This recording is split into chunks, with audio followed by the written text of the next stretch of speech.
restant silencieux, 5 minutes.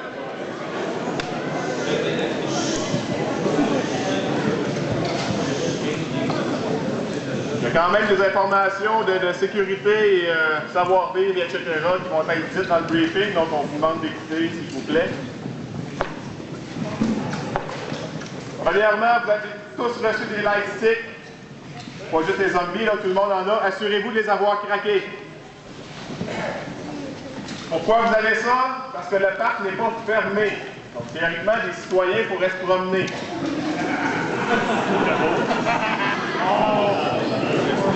Ça se peut qu'ils fassent un saut. Les sentinelles vont être là pour leur dire ce qui se passe. Habituellement, on aime ça interagir avec les citoyens, avec les événements qu'il y a eu cette semaine. On va vous demander d'être quand même, pas discret, là, c'est dur, mais d'être respectueux, de ne pas foncer sur eux pour leur faire peur. Les autorités sont avisées, il n'y a pas de problème, mais on va être gentil avec les citoyens ce soir. Donc, si vous perdez votre light stick, les sentinelles vont avoir l'œil ce soir, parce qu'on ne veut pas que n'importe qui s'infiltre non plus. Vous avez payé pour être ici, on ne veut pas que des gens jouent sans avoir payé. Les sentinelles vont vous regarder. Si vous avez perdu votre light stick, ils vont vous envoyer à la table d'Éric Paul. Ils vont vous dire c'est où si ça arrive. Puis vous allez recevoir un nouveau light stick. On va vérifier avec la liste qu'on a donc d'inscriptions. Comme vous avez vu, il a mouillé un petit peu avant. Un petit peu. Là, c'est un petit peu frais. Si vous mourrez, vous n'êtes pas obligé de vous étendre de tout votre long ce soir. Là. Vous pouvez mettre un genou à terre, garder la tête baissée, vos armes par terre. On ne veut pas vous attraper le pneumonie parce que vous voulez faire quelque chose de beau.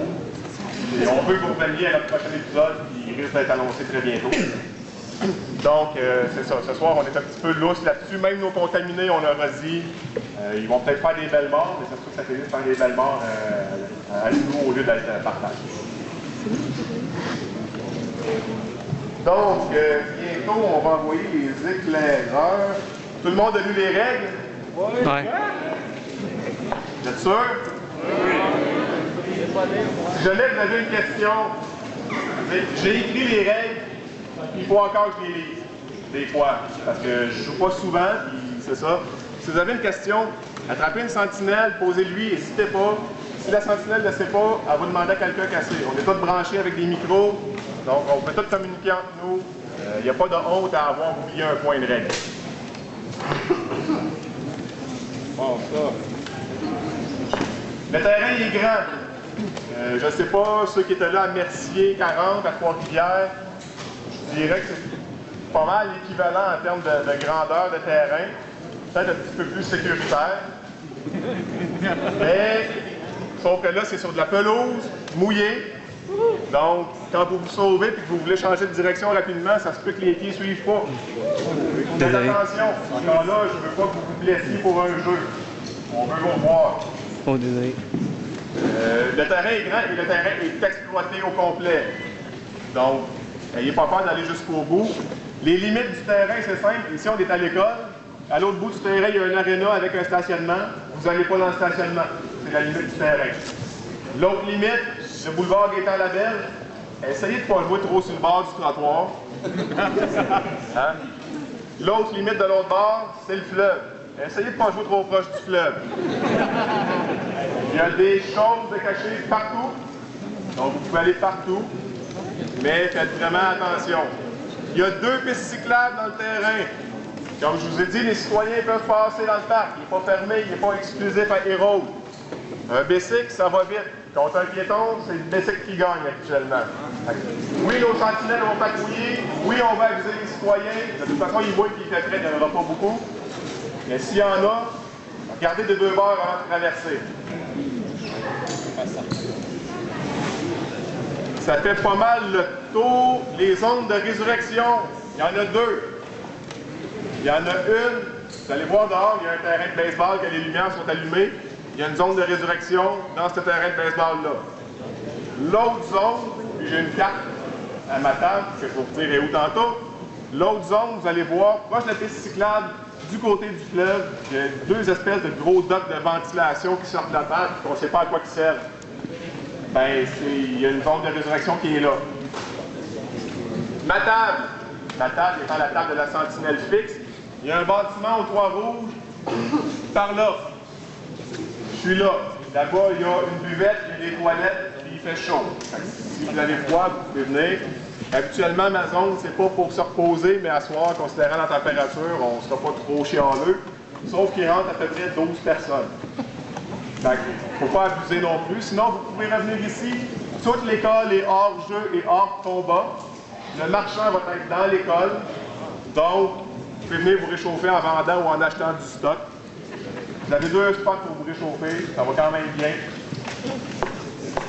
J'ai testé les buvettes l'après-midi. Les buvettes marchent dans le parc. Donc, si vous n'avez pas d'eau, si vous en manquez, il y a de l'eau. Il y a de l'eau ici. Il y a de l'eau à ma cabane. Déshydratez-vous pas. Puis, à part de ça, c'est pas mal tout. Il y a 12 groupes officiels ce soir. Pardon? Ah oui. OK. Ben, les 12 groupes officiels, ça va vous intéresser pas mal. Les 3 tableaux maîtres des lieux. Vous pouvez prendre des notes, vous pouvez venir me poser la question à ma table. Il y en a un qui est entre les 3 terrains de baseball. Il y en a un sur la butte. Fait que vous allez jouer au roi de la montagne. Puis il y en a un sur la clôture de la piscine. Ceux qui ont regardé la carte, vous allez avoir la preuve qu'on exploite vraiment tout le terrain. Les 12 groupes, je vous demanderai de préparer vos éclaireurs. Parce qu'on va les envoyer bientôt. La partie va commencer dans très pas long. Puis on va commencer à l'heure. Ceux qui sont zombies, si ça vous tente de partir tout de suite après les groupes, on va vous laisser partir tout de suite après les groupes. Pas les groupes, excusez, les éclaireurs. Puis après ça, ben, le jeu va commencer pour tout le monde. Donc, est-ce qu'il y a des questions? Question ici? Il y en a une ici. Il y en a une ici. Là, il y a 3 types de morts vivants. Comment on les différencie? OK, bonne question ici, tout le monde. Bonne question. Les 3 types de morts vivants. Il y a des joueurs qui ont pu s'inscrire en morts vivants. Vous avez 3 couleurs de lightstick. Vous avez rouge. Les lightsticks rouges sur les zombies, donc les participants inscrits en zombies. Les lightsticks rouges, ces zombies-là se relèvent après 45 secondes, pas 2 minutes. Comme un contaminé, finalement. Vous avez les jaunes. Je ne sais pas s'il y en a. Oui. Ça, c'est vert. Jaunes, ils peuvent utiliser des armes de mêlée. Donc, un zombie peut vous taper à distance. Et les verts... 10 coups. C'est ça. Les verts, eux, ça prend 10 coups. Et les zombies, on les tue au torse. Et le torse, c'est le tronc en avant. Donc, tous les zombies inscrits, pas les zombies qui se relèvent comme vous autres, mais tous les zombies inscrits ne peuvent être tués que par devant. Pourquoi? Parce qu'on veut que vous voyez leur lightstick. Puis on veut que ce soit un challenge pour vous autres aussi. Donc, je demanderai à tous les éclaireurs... Quand on se fait contaminer, comment les autres savent qu'on est contaminé? Que j'ai un zombie.